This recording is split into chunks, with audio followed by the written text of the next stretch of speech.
Kok airnya warna coklat? Nah, sebelum ke air terjun ini, kita akan menuruni beberapa anak tangga. Udara di sini dingin, jadi nggak kerasa capek. Semakin ke bawah, suara air makin terdengar. Dalat Waterfall hari itu mengalir dengan warna coklat.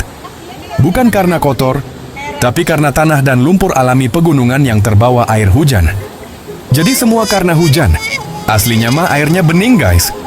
Kira-kira enaknya ngapain ya kita di bawah sini?